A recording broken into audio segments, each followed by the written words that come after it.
Is it the mustache? Who knows? Interestingly enough, we still have some power decks open that use that get banned a lot this tournament.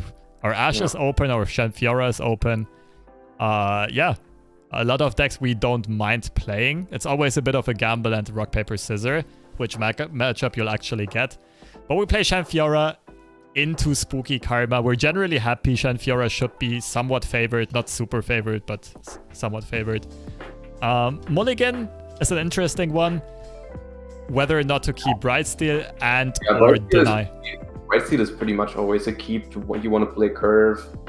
Deny can arguably be kept because it's just so important against the deck. But we do run 3 and we do want to curve out, and like River Shaper is insanely important. So we did, I think in the end we did decide to drop it. Yeah, we kicked it. Because especially because you need Deny starting normally not before turn 6, right? Because the cards like Deny is like Ruination and Vengeance, those are like the cards. Yeah, and triple drawing or double drawing Deny early on is very sad. Also, if you hold the perfect curve next to it, but that's unlikely. Yep. Also, if you hold the Brightsteel Protector already, you should look harder for a 1-drop to get extra value. Even though in this matchup it barely matters, since we have the token on 1. But that's I do think without the attack token on 2, the Brightsteel Protector could also, or maybe should have been a kick. Maybe. Because a lot of early units are pretty much just better at this point. Like you would rather have a River Shaper, you'd rather have a Fiora, you'd rather have a Green Glade Protector. Brightsteel without a 1-drop is the worst curve unit. Yeah, but we're playing against Spooky Karma, right? We just want to go get as many units as possible, as quickly as possible. I do think it's a fair thing to kick it, but... Yeah, it's definitely reasonable to kick it. But in this case, it paid off. Results orientation, woohoo. Well, it didn't pay off at all. Oh, we kind of got extra pressure. No. Except we didn't. They just True. Right, that happened. Okay. Right. They were very happy that we played that card on 2. But I mean, at least we got their 2 go hearts out. Keck W. Yeah, great. And the 1-drop comes a bit too late. We drop the Fiora. And they play a deep mat, and we're like, oh my goodness, this is gonna be a ridiculous game. The target for double go hard, and they had deep mat as well. That start was pretty much the worst we could have ever asked for in this matchup. And who would have thought? Yeah. I'm looking through my emote lineup and realize that I have the vanilla emotes. Would have done the ASOL emote. Pack Your Bag activated on turn 3 feels bad, man. Yeah. I think the Lulu emote might have also been a good play there. But hey, we take what we can get. Opponents pass turn 4 and we're thinking about...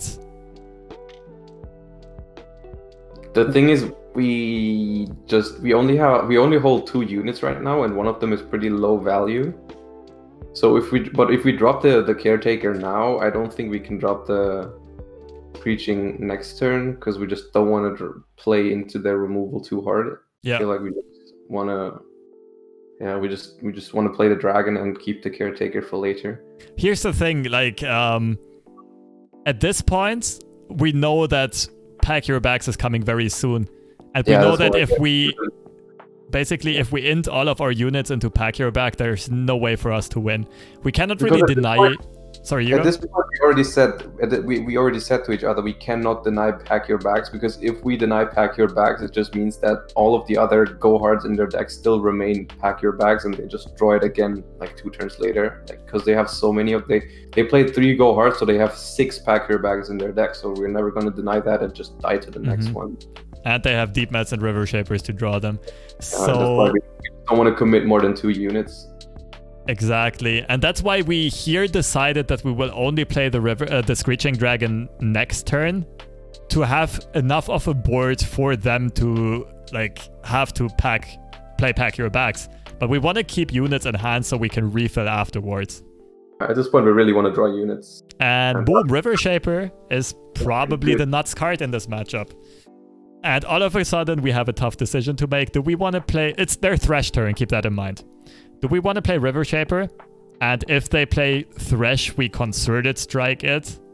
Well, it doesn't die to Concerted, that's what I said. Yep. You said that. But, like, River Shaper draws a card, and we can attack, and River Shaper draws another card. But we said, like, he can only draw spells. We need units. Yeah. Ended up dropping Screeching Dragon. It can contest the Thresh a bit cleaner. Also, we already thought that, like... That was a very deep line, but we already thought about having as much removal as possible for Karma if she threatens us later on. And Czechia decided to drop the Thresh at some point. There it goes. Yeah. We're pretty sure we have to pull it here with the Screeching, because otherwise it pulls our Fiora for free next turn. Mm-hmm. And we get in damage this way, which is good. And again, because we're expecting Pack Your Bags to come up, it doesn't really matter if the Screeching is at 5 or 2 at this point.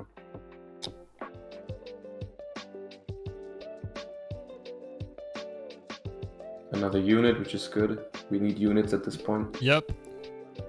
It doesn't look very good at this point, though, you have to say that. Yeah, it looks horrible.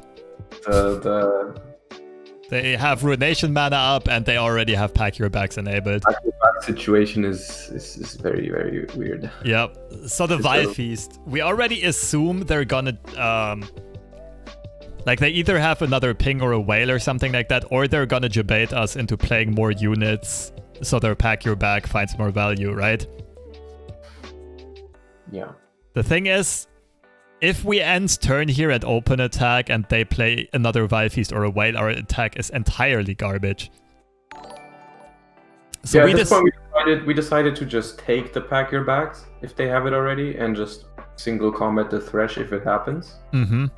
That way we do remove the Thresh and we cycle the single combat for another spell, which is nice because we want to draw units, so getting more spells out of our deck with the River Shaper is nice. Yep, and very important that we still have Deny mana up to answer a Grasp or a Deny of theirs. So we can guarantee the draw and the Thresh kill. Yeah, and at this point it's like if our hand was a little bit better, the game would be looking a lot different, because we did get the Pack Your Bags out for relatively little, right? Because it's killing 2 already pretty damaged units. If we had more unit pressure in our hand, backed up by a Deny, that actually would not look as bad. Yeah. Pavel, I agree. The Braum emote is weak here, but we only had the vanilla lineup. I'm saying that the perfect emote would be either Asol or Lulu. Yeah, I like Lulu. Yeah, we decided to trade the Deny. Because, like I said, killing the Thresh is nice, and cycling the combat into another spell to thin our deck is good. So Refuge is not really what we're looking for, but we're thinning... That is the worst spell in our deck against that deck. Pretty sure. And we did get a River Shaper, which is a good unit to draw here, definitely. One of the better ones. Mm-hmm. Having River Shaper draw spells is also important because we're thinning out our deck and increasing the likelihood of us drawing units. Keep in mind, like, this is important to note, our opponent still has Ruination mana. And we do not want to develop too many units into Ruination here. So, and at this point, we are only holding 3 units. Even 2 units is already a lot into Ruination. Exactly. We decided to develop the River Shaper first because if they pass with a plan to Ruinate, we can still at least attack and get 1 spell draw in. I think we end up passing here, right? Yeah. Save the River Shaper from... Shen is another excellent draw. Shen is a great draw here.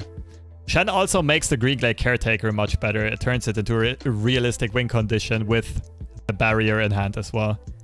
Yeah, that's also one of the good points to not play the Green Glade into Ruinations, because they can do a lot of damage later if you get a Shen going. I think, do we play the Fiora here? I think we do. Yeah, if I recall correctly, we play Fiora. Oh, yeah, this was the turn. Okay. Wait, let me just go back to last turn. One thing I missed here is, yeah, we did not swing with the River Shaper, so the River Shaper does not go into Go Hard or Vile Feast or Withering Whale range.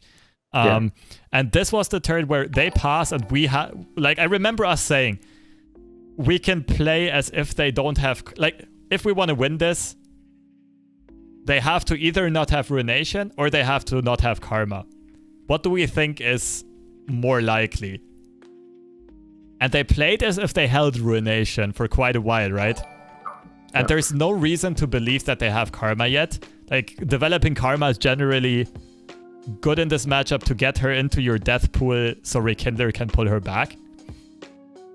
And therefore we decide to play as if they don't hold Karma, which means that we do not auto-lose the game on turn 10.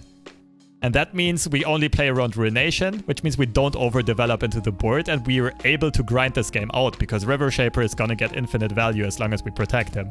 As long as he doesn't die to Ruination. Also, one reason to play the Fiora here is because we drew the Shen, we actually do have a decent refill for it with 8 mana. We paid 3 for the Fiora, so we have 5 mana left for units. We can exactly play Shen and Caretaker, which is an open attack, for 6. Yeah, in case they Ruinate, that is.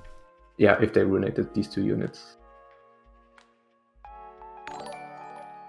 We drop the Fiora here. And they're tanking for a while, probably thinking whether or not to Ruinate. They take the pass, and like I said earlier, we said, okay, our only chance to win is you don't have Karma, so we assume you don't have Karma. And we take the pass back. We actually play slow against Spooky Karma. Take the swing to not play too much into Ruination. Here's the thing, if we would have had 10 mana, we maybe could have like developed Chen, for example, and then after Ruination refilled Caretaker plus Screeching Dragon, or the other one. I think at this point our board is good enough for them to force an answer, because River Shaper plus Fiora just drawing spells every turn, like getting us closer to more than ice, is just so good that they cannot just pass this back and forth without acting. Yo. So they palm here. That's fine. Let me just interrupt you for a second. Fema, thank you for the raid. Appreciate it. Thanks. BGWA, thanks for the Twitch Prime sub. Alright, lads, everyone who just came over, we're rewatching our tournament series against Czechia that was played earlier and not featured on the mainstream, but we have the video footage, so we can all watch it together here. So yeah, the palm by Czechia makes a lot of sense. They also know, like, they obviously know their hand. They know they don't hold Karma. And they know that they can lose if we outvalue them. And our main way of outvaluing them is River Shaper drawing a ridiculous amount of cards. Concussive Palm is really good here. Makes a lot of sense. Yep. Who's in the call with me? That's my teammate Gamebreaker, who also played this series along my side. And alongside Tilted as well. Tilted 2-1-1. Who may or may not be lurking in chat. So yeah, palm happens.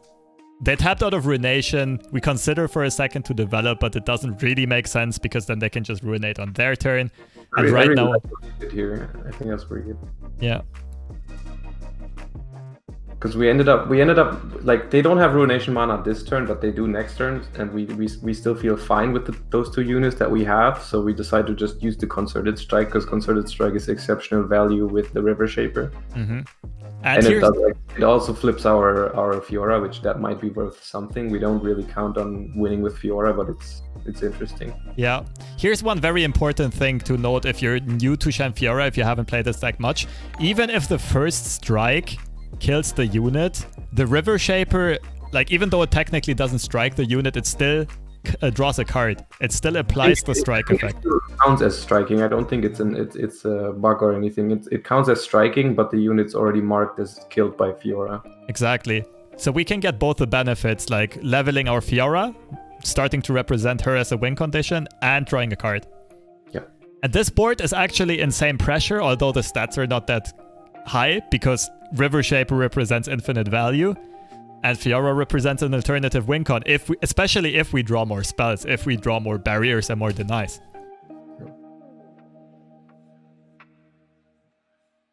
Also, it just moves it basically the concerted here cycles itself because of the River Shaper, and we just kill the unit for free. And we're not really worried about spending 5 mana on that because we're not going to develop into the Ruination anyways. So we don't need our mana this turn. Does this work with Garen? I think it should.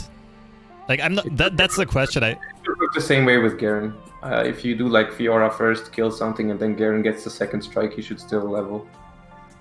Pretty sure it works like it's supposed to work like that. Yeah, because the thing is, the spell literally says that both units strike the target. Yeah. So, and therefore it would technically make sense. Let me change the music here. Give me a second. Does it work with leveled Vi? I think Vi says when it strikes a unit while attacking. Yeah. Or that doesn't work with concerted at all. Yeah.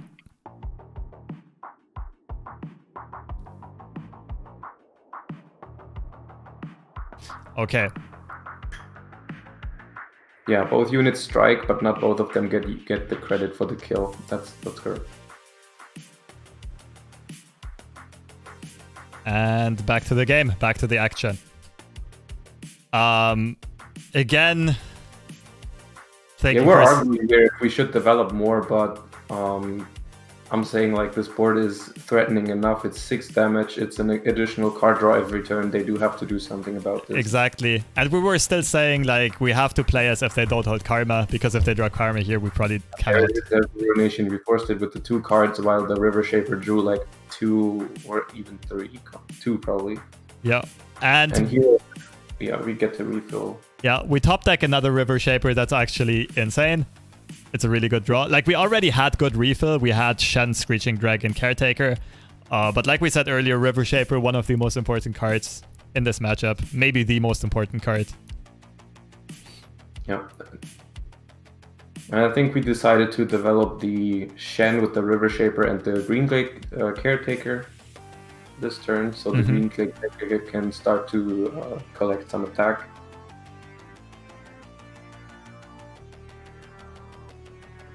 And yeah, we realized that Caretaker can potentially grow huge and be an additional win con.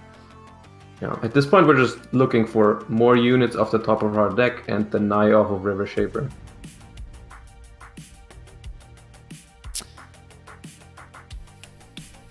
Yeah. Pretty happy about this. Wait. And we find the Deny. Not even needing a River Shaper. That's the only spell we're happy to draw. I think any other spell we don't want to see. We'd rather have a unit. But yeah, at this point we're thinking about dropping the Screeching Dragon. But I think our board position is good enough not to risk losing to Ruination plus another Deny, because we do think they run 3 of both. And they have played 1 each, so losing to a combination of 2 cards that they run, that we're pretty sure they have 2 more copies each. I don't like it. I think our board is pretty good here. Yo, Energy, thanks for the cheer, thanks for the kind words. Yeah, both of the series we played this weekend were actually insane. Yeah. We decide to attack. Another thing to mention here is that if we play Screeching Dragon, we do not have mana anymore for like certain other combos. For example, Concerted Strike plus Deny, in case our opponent does after all just have a Karma and held them back a very long time or whatever. We could have Concerted plus single combat the Karma. Yeah, that's true. I think it's more about the... Yeah, the main reason for sure. On all of our units that we have, it's just something I think we cannot risk, even if they have played 1 of each already. Yep. Yeah, the main reason is the board, for sure. Thing again, they can't do it this turn, but we are content with our board here. I think, are we cycling the Concerted here like we did earlier? I think it's possible that we did, but yeah, I don't think we did. No, I think at this point we said we want to have 2 strike effects up. Yeah, and there's another strike effect. Yeah, we discussed whether or not to just Concerted the 3-2 to have the next attack be better. We did the turn before, yeah. Had we known that we would have drawn another Concerted, we probably would have done it, but... If we give too much time to Karma, we lose regardless. That's true, Alan. I'm not sure if you saw the earlier parts of the game where they already had the pack your backs on turn 3. There's a reason for why we played like we did play.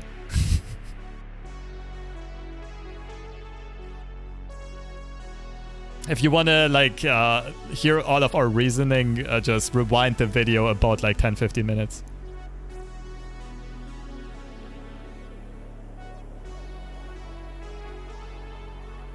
Anyway, yeah, here we still say we have a River Shaper on boards. And this is also the turn where they tapped out of Ruination plus deny mana, so we felt like this Screeching was good because it would pressure them next turn pretty heavily. Exactly. Since it's now their turn, even if they cast a Ruination, we can deny it and open attack at least. And on our next turn, we have mana to get a bunch of strike effects and at least redraw spells. So, like, basically, Screeching Dragon only gets punished if they hold double Ruination plus a bunch of random shit. And, like, if they have perfect cards, we don't win anyway. We shouldn't play around everything.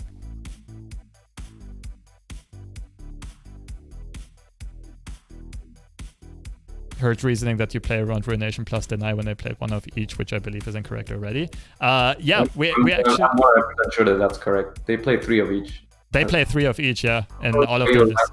To that combination is. And they played Deep Met twice and had a bunch of cards for a long time in the opening hand. But also, like, we already had the read that they didn't have Karma, and we had the game plan of not playing it super duper fast. Since we knew they can refill pack your bags very easily, and it looked like they might hold another Ruination. Is this a video or an interactive replay of what you're discussing? It's both. Yeah, we're happy to get the refuge out here with any sort of purpose. Play optimally in horrible matchup? No, that's not the point. We're just playing adapting to the situation. It's not even that bad of a matchup, I don't think. I don't think that's correct. Yeah, I don't see it as a bad matchup neither, but I think scholars have very divided opinions on this one. I heard like a lot of top tournament players I asked think this one's favored. I've also heard a couple say it's unfavored though. It's probably somewhat even, but it's definitely winnable. We did run rally, not 2, but we ran 1 rally and triple deny, so I think the matchup's alright for us. Yeah. And Genevieve is generally a sick draw, and we have deny mana up. Now here's the thing, like,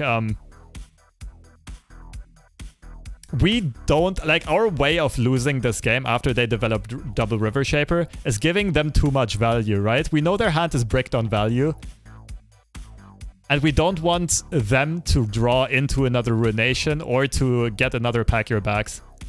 If we play Genevieve and Concerted Strike to deny them a draw, we don't have deny mana for the next Ruination. So we decide to delay the Genevieve. She's gonna come in clutch later. Right now we just want to give them as few draws as possible. Yeah, we're trying to keep their hand low now that they're gone so low. I think these numbers are very exaggerated, Alan. Yeah, I don't think they're correct, but it's alright. I do agree that Rally makes this matchup a lot better.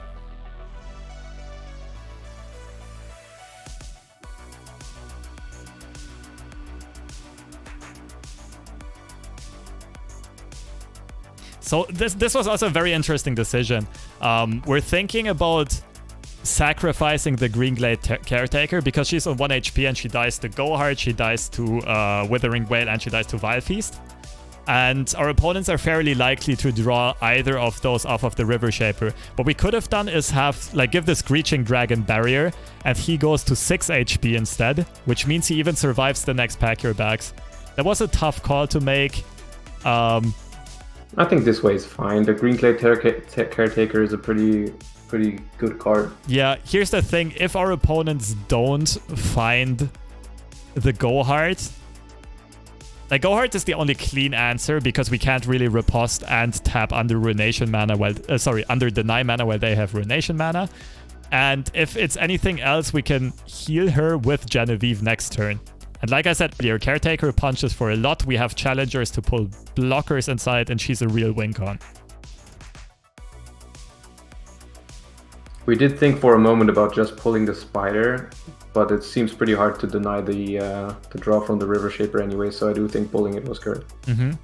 Yeah, we thought about just Screeching Dragons pull Spider, and next turn we concerted strike River Shaper.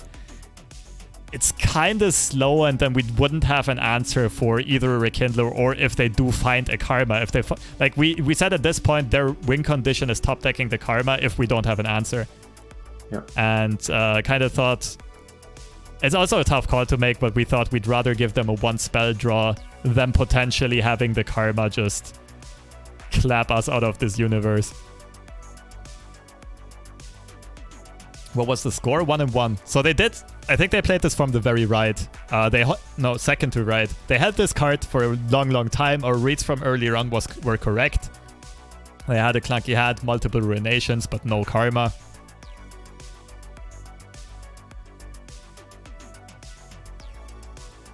Easy deny. And here it's if they tap under Ruination mana, we can play Genevieve to heal the Caretaker and then have a sick open attack with the top decked Stand United. Which is also funny because the Stand United is pretty good in case they ever get to another pack their bags. Yep. Like Stand United obviously also giving to our units barrier to prevent the pack your bags from demolishing us. Unless they also have a whale, which at this point is unlikely as well. So yeah, they play the Hapless, if I recall correctly. We pass first? Let's see what we did here.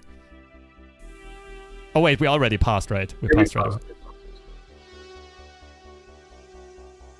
Because our open attack, if we spend the riposte, does already represent lethal damage. They go for a vengeance. They realize they rather want to do it this turn, I think. Maybe hope that with 4 cards in hand, we don't have as strong as of a redevelop. Also, at this point, we were already tracking hand positions quite a bit. We realized they played that from the middle of the hand. Right now, it's like they held this for a couple of turns. This one was freshly drawn. It's about to be a top deck war. At this point, I was pretty sure that the right card in their hand could very easily be a Rekindler that they might be keeping for Karma. However, they could have already played it for a Thresh, which would have also been viable, I think. Yeah, but Rekindler is certainly a likely card for them to have.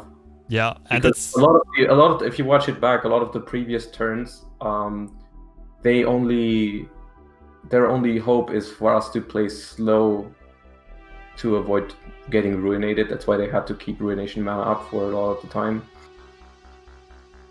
Coinflip saying Stand United is interesting into Jenny. That's true, but we can also just replay Shen. Obviously, he's not gonna level, but like the thing is, Stand United, we still lose the unit that we swap with, so yeah, we're not very happy about losing either of the units. That's the problem. And redevelop is cheaper, yeah. That doesn't matter quite that much since they're on 3 mana. I do like putting the Green Glade Caretaker out of go hard range. Yeah, it's pretty neat because it's gotten pretty strong at this point. It's fun though, so Coinflip. Yeah, it would have been a fun play, but pretty sure this line is better.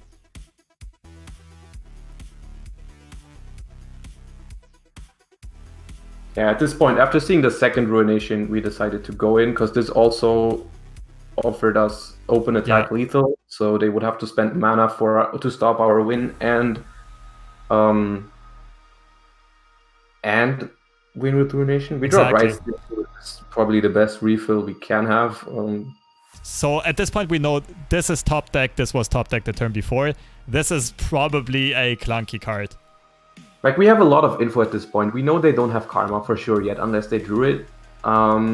So we do, and we do know that the open attack here is already lethal. We could commit the Bright Steel here, just hoping that they don't have the third Ruination. But it feels like at this point, our chance to win the game has actually increased a lot. At this point, I think we are definitely in favor. So I think, even though it is the third Ruination, I think playing around it here with this kind of board that's already so strong was good. They did have this card for quite a while, and while the percentage of this being a Ruination is not super high. Yeah, I mean, but look at this board. It doesn't have to be stronger. Yeah.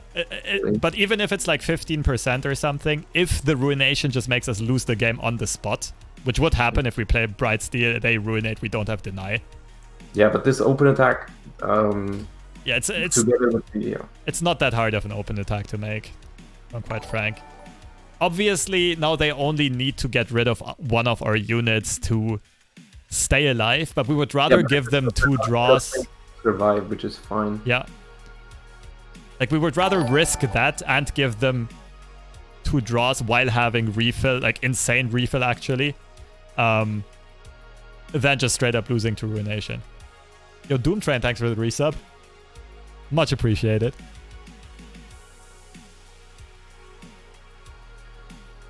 Yeah, another palm. Mm-hmm. Totally fine. We're putting it lower and lower while staying ahead on board.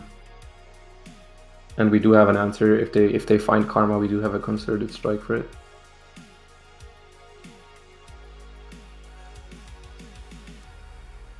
We didn't drag with the dragon because it's just stronger. We don't really care about the +1/+1 on it. We just want to do maximum damage. Yeah.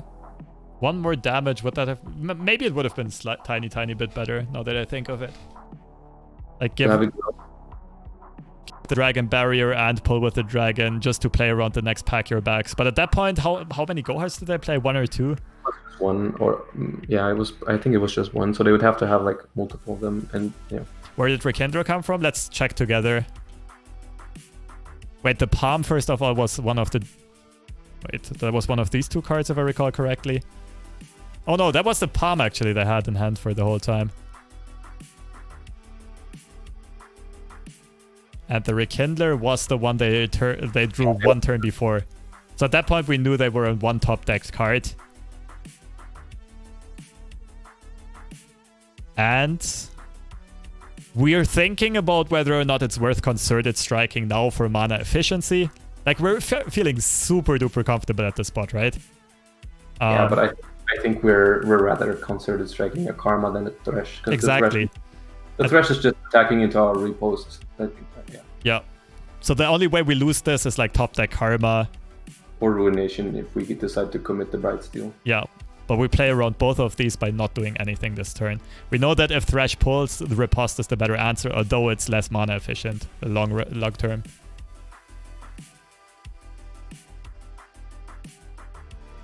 Why concerted Karma if opponent has 1 card? So he doesn't draw Deep Med or something. I mean, at this point... we wouldn't have to... We would maybe not have to concert it her right away. Like, if they play Karma, we can potentially answer with Bright Steel. What if it's Go Get It? Well, what's more likely? A card that's a 3-off in each Karma deck, which they already only played 1 copy of, or a card that is maybe like, that they didn't play the last weeks, which could be a 1-off or a 2-off at max.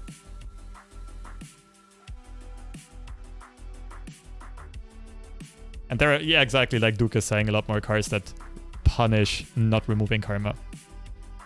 Also, like, with a second card in hand, we're not even 100%. We would still discuss about concerted striking. And at that point, we also would have already had the single combat. Yeah, it's a lot of ifs and whens, but I don't think there's a reason to concert the Thresh either way. Yeah. At this point, we're gonna set up lethal for our next open attack. Yeah, the idea here is to concert the Rekindler, to single combat the Thresh. With the dragon. Yeah, with the dragon, and then we can... This is not lethal yet on open attack, because they could just let the Shen go through. But we can do the scout attack with Genevieve, and then they're forced to play a card.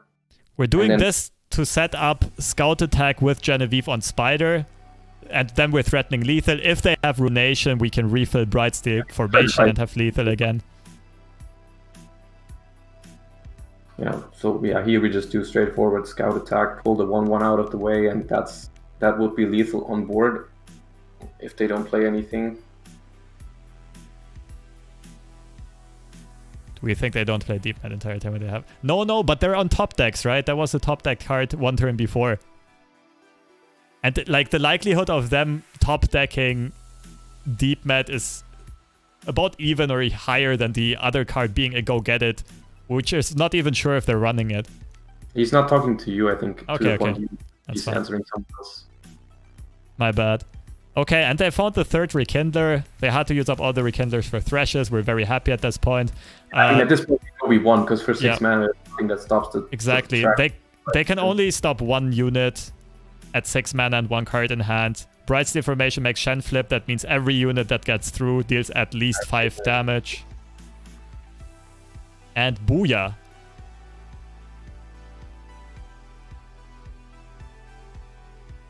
Opponent played 2 deep met already. Maybe they did play 2, but it's still like... I would still argue the likelihood of them having a deep met is about as high or higher than go get it.